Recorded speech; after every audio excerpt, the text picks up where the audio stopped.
के कदे भी बाजार दी उस गली पैर ना पाया, जिवें कि ओह लछमन रेखा ही खिंच आई होवे। लिफाफे पिछले श्रृंगार के समान नूं उसने लकड़ के श्रृंगार बॉक्स विच सजा लिया, पर वो समान उसने कदे भी न वरत्या। सेठ दी याद दा पुल्ला सीने फेरी पाउंदा तां बॉक्स खोल के किन्ना किन्ना चिर मीरा उस समान नूं निहारदी रहिंदी अते ठंडा सीत होका भर के यादां नूं बक्से विच ही साਂਭ दिंदी। इस तरह उसने आप दी पहली अते आखिरी मुहब्बत नूं हिक विच ही अंतरदा कर दिता सी ते शहर नूं पिणक तक नहीं सी लगण दित्ती। दिन चढ़दा ते छिप जांदा, रुत्तां भी गेड़ सिर फेरी पाउंदियां रहियां, पर जिस दिन दी अमीरा घरों तुर गई सी उस दिन तो ही सलमा ते निजामुद्दीन नूं विछोड़ा अंदरों अंदरी घुण वांग खा रिहा सी। बाकी बच्चियां नाल बथेरा जी परचाउण दी कोशिश करदे, पर पता नहीं क्यों हर गल अमीरा ते आके मुकदी। सलमा बिना नागा रोज रात दी एक रोटी अमीरा दे नां दी लाउंदी, चौपड़ सवार के गली दे कुत्ते नूं पाउंदी ते दुआ मंगदी। तू जिथे भी है रज्जी पुज्जी रहे अमीरा, आ तेरे नां दा अन्न बेजुबाने राही भेजदियां मेरा बच्चिया। कई बार उदासे दिनां विच सलमा सारा दिन मंजा ना छड्डदी। निजामुद्दीन उसदी अंतर पीड़ तो भली भांत जाणू सी। ਉਹ ਜਵਾਕਾਂ ਨੂੰ ਚਾਹ पानी ते रोटी देण लई कहंदा, दारू पुट्टी भी लिया के दिंदा। दोहां दी पीड़ सांझी सी, सो वाह लगदी इहो जे औखे समयां विच एक दूजे दी बांह फड़दे। बरकत जवान हो गया सी, चंगा पैसा टका भी कमा लैंदा सी। निजामुद्दीन दी छोटी भैण रिश्ते च बरकत दी लगदी भूआ दी कुड़ी तसनीम नाल उसदा रिश्ता पक्का कर दिता। बानो नूं मंगी नूं तां कई वरे हो गए सी, सो दोहां भैण भरावां दा विआह दिनां दे फर्क नाल ही धर दिता सी। घर दे काम दी तंगी भी वड्डा कारण सी। धी राणी नूं डोले बिठा के अते नूंह नूं घर लिया के सलमा बेहद खुश सी। अद्धी कबीलदारी नजिठी गई सी। कुछ क महीने तां सुख दे लंघे। तसनीम भी चाई चाई घर दा काम करदी, हसदी खेड़दी टब्बर विच घ्यो खिचड़ी वांग रच मिच गई। पर बरकत दा सुभाऽ खुश्क ते अड़ब होण दी वजह नाल तसनीम ते भी असर होना शुरू हो गया। ਉਹ भी हौली हौली आप दे पति दी रीस जुबान लड़ाउण लगी। डक्का दूरा ना करदी, कमाऊ खसम दा मान करदी ते कदे बिलाल ते कदे शमीर नूं ताने मारदी। घर विच बदकिस्मती नाल कलेश दा बूटा उग पिया ते उस दियां जड़ां दिनों दिन डूंघियां हुंदियां गईयां। रिश्तियां विच पाड़ा वधण लग्या तां सियाणे निजामुद्दीन ने विहड़े विच कच्ची कंध कढ के दो थाईं चुल्हे कर दिते। वसो रसो कह के सलमा ने भी मन समझा लिया सी। खच्चर रेड़े दा काम बरकत ने साम लिया, खच्चरां दा काम बिलाल ते शमीर करदे। हुण कुछ भेडां ते बकरियां भी गुजरां तो वट्टे विच लै लईआं सन। दुध अते उन्न वेच के घर दा खर्च तुरन लग पिया सी। आवे दा काम तां हुण चौथा हिस्सा भी नहीं रहा सी। निजामुद्दीन तो ਇਹ ਪੁਸ਼ਤੀ ਕੰਮ औलाद ਵਿੱਚੋਂ ਵੀ ਕਿਸੇ ਨੇ ਨਾ ਸਿੱਖਿਆ ਸੀ। ਪਿੰਡ ਦੇ ਲੋਕਾਂ ਦੀ ਲੋੜ ਪੂਰੀ ਕਰਨ ਲਈ ਘੜੇ, ਚੱਪਣ, ਚੱਪੜੀਆਂ, ਦੀਵੇ, ਚੱਕਰੀਆਂ, ਮਿਸ਼ਾਲਾਂ ਆਦਿ ਹੁਣ ਉਹ ਲਾਗਲੇ ਪਿੰਡੋਂ ਆਪਣੇ ਭਣਵਈਏ ਤੋਂ ਸਸਤੇ ਭਾਅ ਲਿਆ ਕੇ ਵੇਚ ਦਿੱਤਾ। ਬੁੱਢੀ ਸਲਮਾ ਹੁਣ ਆਪ ਹੀ ਚੁੱਲ੍ਹਾ ਚੌਂਕਾ ਸਾਂਭਦੀ, ਥੱਕ ਟੁੱਟ ਜਾਂਦੀ। कई बारी बीमारी ठमारी वेले मुंडे आप ही रोटी टुक कर लेंदे। बिलाल अते शमीर अजे मसां 20 वरियां दे ही होए सन तां सलमा दे भरा दे साले दियां दो जुड़वां कुड़ियां फातिमा ते फरजाना दा रिश्ता आ गया। निजामुद्दीन ने भी झट रुपया फड़ लिया सी। चलो दोनों भैणां बबाक नाल घर साਂਭ लैणगियां। घर होर खखड़ियां करेले हुण बच जाऊ। सवा महीने ते ही निकाह दा दिन धर दिता। धी बानो तां कदे कदाई ही पेके आउंदी। ਉੱਪਰੋਂ ਥੱਲੀ ਦੀਆਂ 3 ਧੀਆਂ ਜੰਮਣ ਨਾਲ ਜਿੱਥੇ ਉਸ ਦੀ ਸੁੱਧ-ਬੁੱਧ ਮਾਰੀ ਗਈ ਸੀ, ਉੱਥੇ ਹੀ ਸਹੁਰਿਆਂ ਵਿੱਚ ਉਸ ਦੀ ਬਹੁਤੀ ਪੁੱਛ-ਗਿੱਛ ਨਾ ਰਹੀ ਸੀ। ਬਸ ਕੰਮ ਦੇ ਜ਼ੋਰ ਤੇ ਹੀ ਉਸ ਦਾ ਵਸੇਬਾ ਸੀ। ਬਰਕਤ ਦੇ ਘਰ ਇੱਕ ਪੁੱਤ ਤੇ ਇੱਕ ਧੀ ਜੰਮਣ ਨਾਲ ਸਲਮਾ ਤੇ ਨਿਜ਼ਾਮੁਦੀਨ ਦਾਦਾ-ਦਾਦੀ ਬਣ ਚੁੱਕੇ ਸਨ। ਨਵੀਆਂ ਨਵੇਲੀਆਂ ਬਹੂਆਂ ਫਾਤਮਾ ਤੇ ਫਰਜ਼ਾਨਾ ਦੇ ਆਉਣ ਨਾਲ ਘਰ ਵਿੱਚ ਰੌਣਕ ਲੱਗ ਗਈ।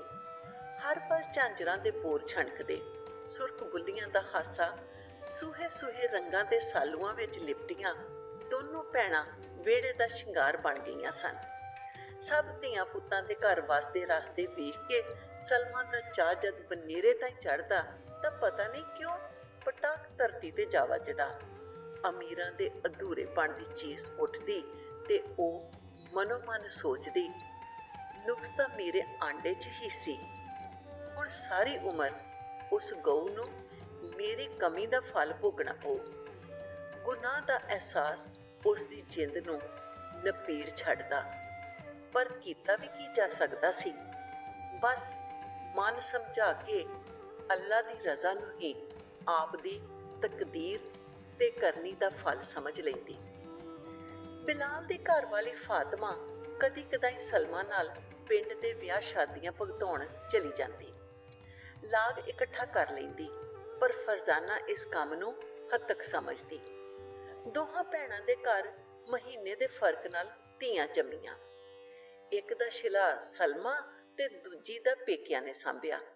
ਫਰਜ਼ਾਨਾ ਘਰ ਦਾ ਕੰਮ ਤੇ ਬੱਚਿਆਂ ਦੀ ਸਾਂਭ ਸੰਭਾਈ ਲਈ ਘਰ ਰਹਿਣ ਨੂੰ ਤਰਜੀਹ ਦਿੰਦੀ।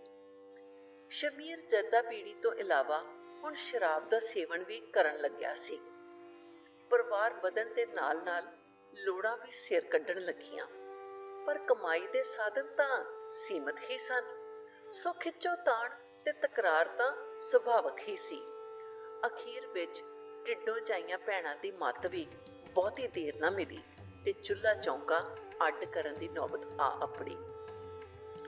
ਆਵੇ ਵਾਲੇ ਵਿਹੜੇ ਵਿੱਚ ਸਲਮਾ ਤੇ ਨਿਜ਼ਾਮੁਦੀਨ ਬਲਾਲ ਦੇ ਟੱਬਰ ਨਾਲ ਅੱਡ ਹੋ ਗਏ।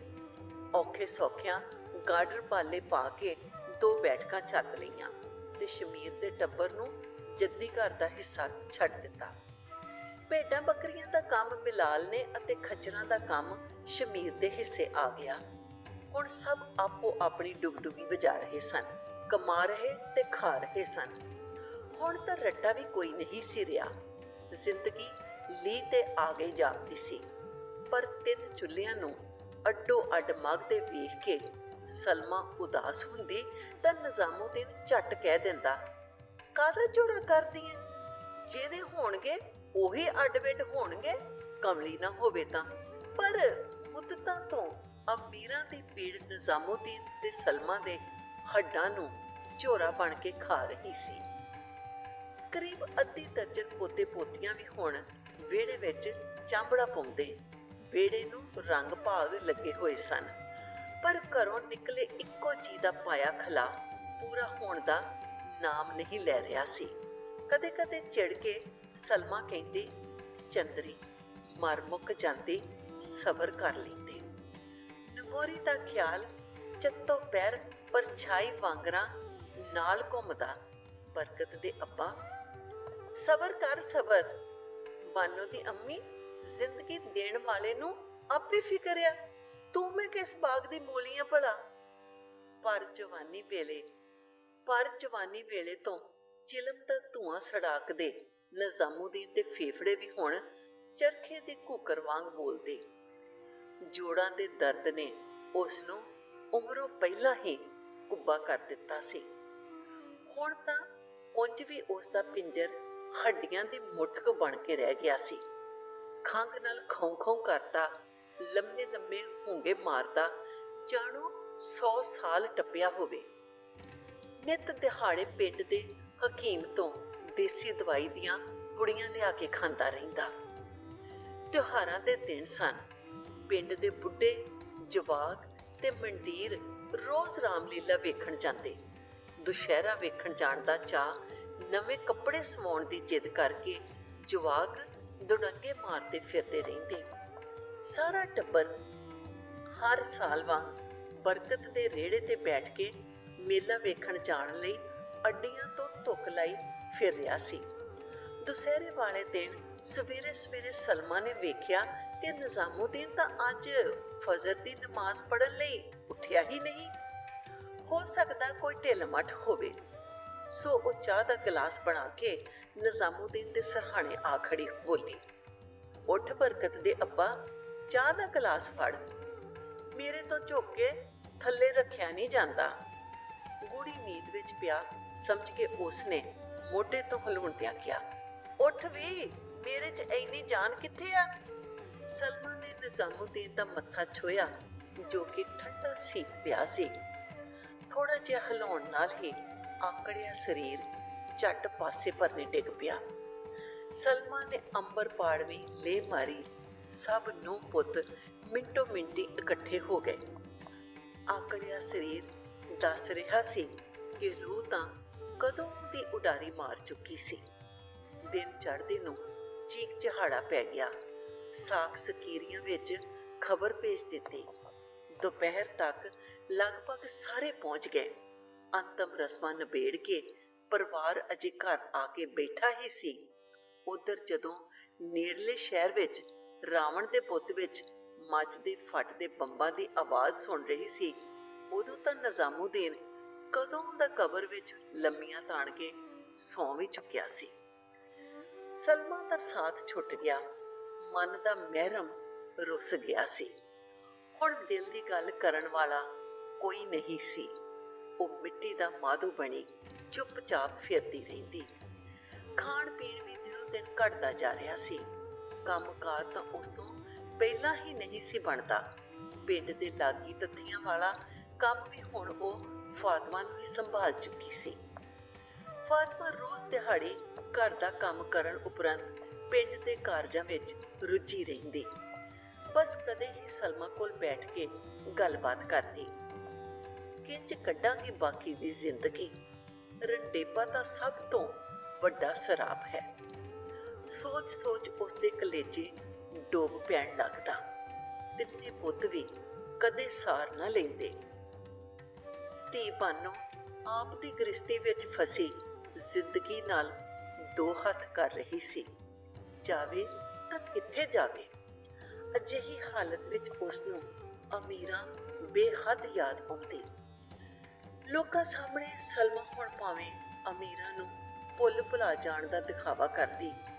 ਘਰ ਵਿੱਚ ਵੀ ਕਦੇ ਕੋਈ ਉਸਦੀ ਗੱਲ ਨਾ ਛੇੜਦਾ ਸੀ, ਪਰ ਉਸਦੇ ਮਨ ਦੇ ਤੁੰਬੇ ਦੀ ਤਾਰ ਤਾਂ ਵਾਰ-ਵਾਰ ਅਮੀਰਾ ਦੇ ਨਾਮ ਨਾਲ ਟੁਣਕਦੀ ਰਹਿੰਦੀ। ਕਈ ਵਾਰ ਰਾਤ ਨੂੰ ਆਇਆ ਸੁਪਨਾ ਉਸਦੇ ਜ਼ਖਮਾਂ ਨੂੰ ਹੋਰ ਤਾਜ਼ਾ ਕਰ ਜਾਂਦਾ। ਇਉਂ ਹੀ ਇੱਕ ਵਾਰ ਫਿਰ ਮਨ ਵਿੱਚ ਖੋਹ ਜਿਹੀ ਪਈ ਤਾਂ ਸਲਮਾ ਨਾਮੋ ਝੂਰੀ ਕੋਲ ਜਾ ਬੈਠੀ। ਦਿਲ ਦਾ ਗੁਬਾਰ ਕੱਢਦੀ ਬੋਲੀ, ਹੈ ਕੁੜੇ ਨਾਮੋ, ਮੇਰੀ ਅਮੀਰਾ ਤਾਂ ਤੇਰਾ ਬਾਲਾ ਹੀ ਤਿਉ ਕਰਦੀ ਸੀ। ਤੈਨੂੰ ਖਬਰੇ ਯਾਦ ਹੈ ਕਿ ਨਹੀਂ? ਕੇਰਾਂ ਤੋਂ ਉਹਦੇ ਦਾਣੇ ਬਿਨਾਂ ਚੁੰਗ ਕੱਢੇ ਭੁੰਨਦੇ ਸੀ ਤੇ ਨਾਲੇ ਵਾਰੀ ਵੀ ਪਹਿਲਾਂ ਦੇਤੀ ਸੀ। ਝੇਡਾਂ ਕਰਦੇ ਜਵਾਕਾਂ ਨੂੰ ਤੋਂ ਦਾਣੇ ਭੁੰਨਣ ਵਾਲੀ ਦਾਤੀ ਨਾਲ ਡਰਾ ਕੇ ਚੁੱਪ ਕਰਾਇਆ ਸੀ। ਸੌ ਭਾਈਆਂ ਦੀ ਇੱਕ ਰਾਤ ਉਹ ਮੇਰੇ ਨਾਲ ਪਈ ਜੱਫੀ ਪਾ ਪਾ ਕੇ ਮੈਨੂੰ ਇਹ ਸਭ ਇਉਂ ਦੱਸ ਰਹੀ ਸੀ ਜਿਵੇਂ ਨਮੋਰੀ ਦੁਨੀਆ ਵਿੱਚੋਂ ਉਸਨੂੰ ਪਹਿਲੀ ਵਾਰੀ ਪਿਆਰ ਮਿਲਿਆ ਹੋਵੇ। ਨਾ ਨੀ ਭੈਣੇ, ਮੇਰੇ ਤਾਂ ਕੁਛ ਨਹੀਂ ਯਾਦ। ਨਾਮੋ ਹੱਥ ਜਿਹੇ ਬੰਨਦੀ ਆਪ ਦੇ ਕੀਤੇ ਭਲੇ ਕੰਮ ਤੇ ਖੁਸ਼ ਹੁੰਦੀ ਬੋਲੀ, ਤੇਰੀ ਚੁੰਗ ਦੇ ਦਾਣੇ ਤਾਂ ਭੈਣੇ ਮੈਥੋਂ ਸਾਰੀ ਉਮਰ ਨਹੀਂ ਦੇ ਹੋਣੇ। ਤੇਰੇ ਬੱਚੇ ਜਿਉਣ, ਕਹਿੰਦੀ ਸਲਮਾ ਅੱਖਾਂ 'ਚ ਭਰੇ ਪਾਣੀ ਨੂੰ ਮਲਮਲ ਦੀ ਚੁੰਨੀ ਨਾਲ ਪੂੰਝਦੀ ਬੋਲੀ। ਤੇਰੇ ਵੱਸ ਨਹੀਂ ਭੈਣੇ, ਇਹ ਆਂਦਰਾਂ ਦੀ ਸਾਂਝੀ ਅਵੱਲੀ ਆ। ਨਾਮੋ ਦਰਦ ਨੂੰ ਸਮਝਦੀ ਬੋਲੀ। ਸਲਮਾ ਨੇ ਰੱਜ ਕੇ ਨੀਰ ਵਹਾਇਆ। ਕੁਝ ਚਿਰ ਬਾਅਦ ਪਰੀ ਬੱਦਲੀ ਵਾਂਗ ਵਰਸ ਕੇ ਹਲਕੀ ਹੋਈ ਤੇ ਘਰ ਪਰਤ ਆਈ। ਬਸ ਇਉਂ ਹੀ ਉਹ ਦੁੱਖ ਦਰਦ ਵੰਡਣ ਲਈ ਘਰ ਦੇ ਕੰਧਾਂ ਖੋਲਿਆਂ ਨਾਲ ਗੱਲਾਂ ਕਰਨ ਲੱਗਦੀ ਜਾਂ ਫਿਰ ਹੌਕਿਆਂ ਨਾਲ ਹੀ ਗਮ ਨੂੰ ਘੁੱਟਾਂ ਬਾਟੀ ਪੀ ਜਾਂਦੀ। ਵਸਦੇ ਰਸਦੇ 3 ਪੁੱਤਰਾਂ ਦੀ ਮਾਂ ਭਰੇ ਭਕੁੰਨੇ ਟੱਬਰ ਵਿੱਚ ਰੁਲਦੀ ਸਾਹਾਂ ਦਾ ਹਿਸਾਬ ਚੁਕਤਾ ਕਰਦੀ ਲੱਗ ਰਹੀ ਹੁੰਦੀ। ਤੁਸੀਂ ਸੁਣ ਰਹੇ ਸੀ ਹਰਕੀਰਤ ਕੌਰ ਚਾਹਲ ਦੇ ਲਿਖੇ ਹੋਏ ਨਾਵਲ ਆਦਮ ਗ੍ਰਹਿਣ ਦੀ 10ਵੀਂ ਕਿਸ਼ਤ। ਬਾਕੀ ਦੀਆਂ ਕਿਸ਼ਤਾਂ ਵੀ ਲੈ ਕੇ ਬਹੁਤ ਜਲਦੀ ਹਾਜ਼ਰ ਹੋਵਾਂਗੇ। ਪਰ ਜੇ ਤੁਸੀਂ ਇਸ ਚੈਨਲ ਨੂੰ ਹਾਲੇ ਤੱਕ ਸਬਸਕ੍ਰਾਈਬ ਨਹੀਂ ਕੀਤਾ, ਪਲੀਜ਼ ਸਬਸਕ੍ਰਾਈਬ ਕਰਕੇ ਨੋਟੀਫਿਕੇਸ਼ਨ ਜ਼ਰੂਰ ਔਨ ਕਰ ਲਓ ਤਾਂ ਕਿ ਆਉਣ ਵਾਲੀਆਂ ਕਿਸ਼ਤਾਂ ਤੁਹਾਡੇ ਤੱਕ ਸਭ ਤੋਂ ਪਹਿਲਾਂ ਪਹੁੰਚ ਸਕਣ। ਧੰਨਵਾਦ।